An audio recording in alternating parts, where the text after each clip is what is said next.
दोस्तों माओ जेडोंग वो अपने एडवर्सरीज को पेपर टाइगर बुलाया करते थे। यूएस को, यूरोप को, इन सब को पेपर टाइगर बुलाया करते थे। कहा करते थे कि ये बस दिखाने की ताकत है, असली में अंदर से शक्ति नहीं है। लेकिन आज वही चाइना पेपर टाइगर बन के उभरा है। दरअसल दोस्तों आपको याद होगा, कल की ही बात है, बहुत जोर शोर से चर्चा हुई, हमने भी कवर किया था कि US sanction tanker Trump blockade को टेस्ट करते हुए हॉर्मूज पार कर चुका है और इस प्रकार से वो पब्लिकली दिखा रहा था कि मैं चाइनीज टैंकर हूं और मैं हॉर्मूज पार कर चुका हूं। यूएस ब्लॉकेड देख लो, कुछ भी हम इसका पालन नहीं करने वाले, ईरानियन वाटर से आ रहे हैं, यूएस सैंक्शन जहाज है। और इसके साथ दोस्तों चाइना ने चेतावनी भी दे दी थी, कहा था कि ईरान के साथ हमारा रिश्ता इंटरनल मैटर है, इसमें कोई भी इंटरफेयर ना करे, हमारी एनर्जी सिक्योरिटी बंधी है हॉर्मूज से और ईरान कह रहा है अगर चाइनीज जहाज पार करेंगे तो वो पार करेंगे। दोस्तों मैंने आपको कल ही कहा था, हॉर्मूज पार करना आसान है, रियल टेस्ट शाम को शुरू होगा, क्योंकि तब जाके उस रिच स्टारी का पाला पड़ने वाला है यूएस नेवी से। और इसके साथ मैंने कहा था शाम तक इस पर नजर रहेगी, देखते हैं क्या होता है। दोस्तों शाम के 6:30 बजे और ये रिच स्टारी कुछ इस प्रकार से उल्टा भागा है, वापस हॉर्मूज जा चुका है। आप देख सकते हैं कुछ इस प्रकार से हॉर्मूज पार किया, यहां तक आया और गल्फ ऑफ ओमान आते ही अमेरिकन नेवी से जैसे ही पाला पड़ा ये पीछे जा चुका है। आप देख सकते हैं दुनिया भर की मीडिया इस पर चर्चा कर रही है। सैंक्शनड चाइनीज शिप ने यूएस ब्लॉकेड को तोड़ नहीं पाया और वो उल्टा दुम दबा के भागा है। दोस्तों यहां पे एक बात सोचनी होगी कि चाइना के पास तो सबसे बड़ी नेवी है, 370 से ऊपर उसके पास अगर हम शिप काउंट करें तो जहाज हैं, फिर भी क्यों वो पावर प्रोजेक्ट नहीं कर पा रहा? कुछ तो कारण होगा। उसके पास क्यों ब्लू वाटर नेवी उस प्रकार की कैपेबल नेवी नहीं है डिस्पाइट दी नंबर्स? तो वो क्या कारण है और क्यों चाइना ऐसे पेपर टाइगर बना है? और साथ ही साथ क्यों यूएस इस वक्त जितने भी ऑपरेशन कर रहा है, क्या वेनेजुएला, क्या ईरान, वैसे ही अफ्रीका, वो पूरा का पूरा लैटिन अमेरिका से लेके एशिया तक चाइना का जो नेटवर्क है अलाइज का उसे ध्वस्त कर रहा है। वो अभी करना क्यों यूएस के लिए इतना इंपॉर्टेंट है, ये भी जरूरी है हम जाने, क्योंकि 10 साल बाद यूएस के पास वो अपॉर्चुनिटी नहीं होने वाली है। क्यों मैं ऐसा कह रहा हूं, आइए जरा आज के वीडियो में इसी पर चर्चा करते हैं। लेकिन इससे पहले आगे बढ़े, आप सभी को बताना चाहूंगा, इस दोस्तों 19 अप्रैल को आपके लिए हम लेकर के आए Unacademy all India prelims mock test. वो सभी विद्यार्थी जो कि सीरियसली यूपीएससी की तैयारी कर रहे हैं, स्टेट पीएससी की तैयारी कर रहे हैं, अन्य एसएससी से लेकर अन्य एग्जाम की तैयारी कर रहे हैं, तो सुनहरा मौका है आपके लिए कि आप अपने आप को टेस्ट कर सकते हैं। बिल्कुल फ्री ऑफ कॉस्ट है, पिंड कमेंट में लिंक है।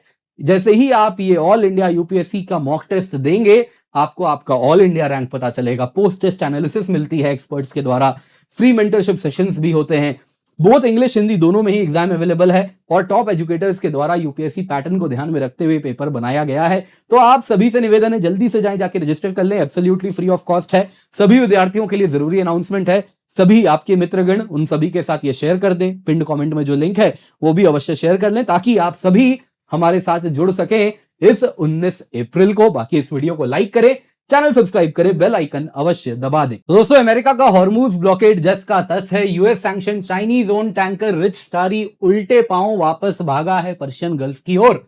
दोस्तों शाम की बात है, 6:30 बजे, जब ये शिप अचानक से यू टर्न लेता है और कुछ इस प्रकार से 6:30 बजे वापस हॉर्मूज की ओर चला जाता है, गल्फ ऑफ ओमान छोड़ के।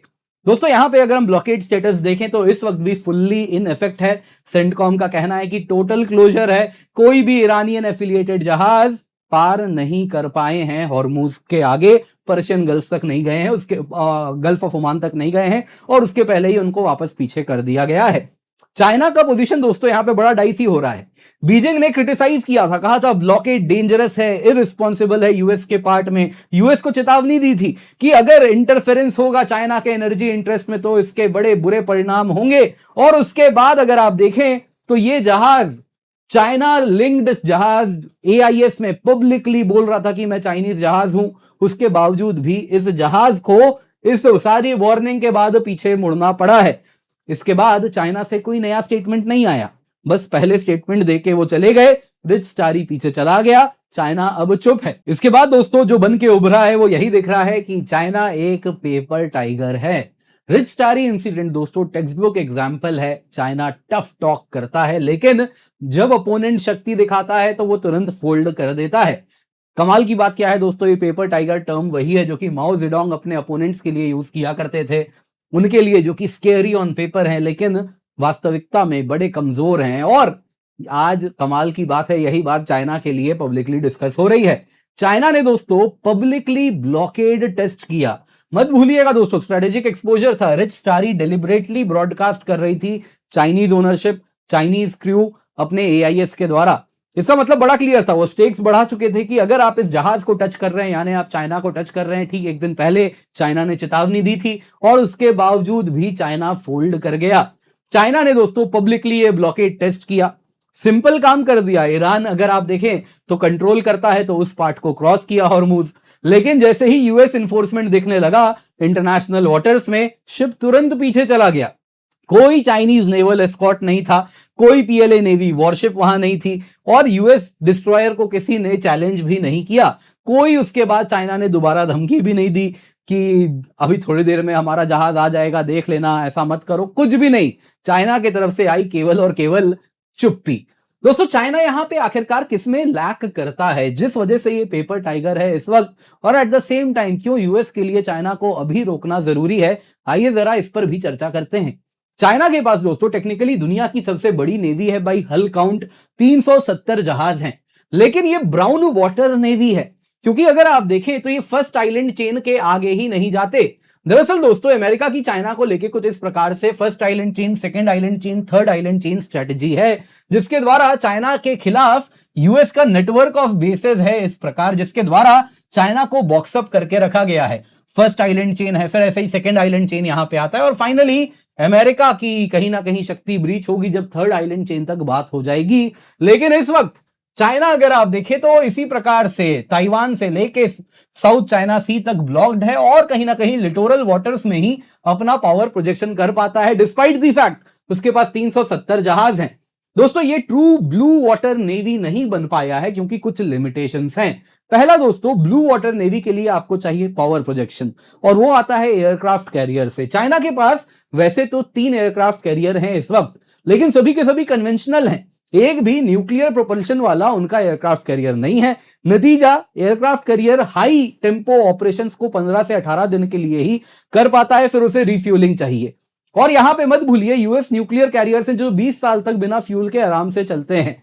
दोस्तों यहां पे आपको एक बात जाननी होगी, एयरक्राफ्ट कैरियर अकेले नहीं चलता, साथ में उसका कैरियर स्ट्राइक ग्रुप होता है, डिस्ट्रॉयर्स होते हैं, वैसे ही सबमरीन्स होते हैं, वैसे ही अन्य जहाज होते हैं जो फ्यूल भी कैरी करते हैं। बहुत सारी चीजें लाव लश्कर के साथ एक एयरक्राफ्ट कैरियर चलता है।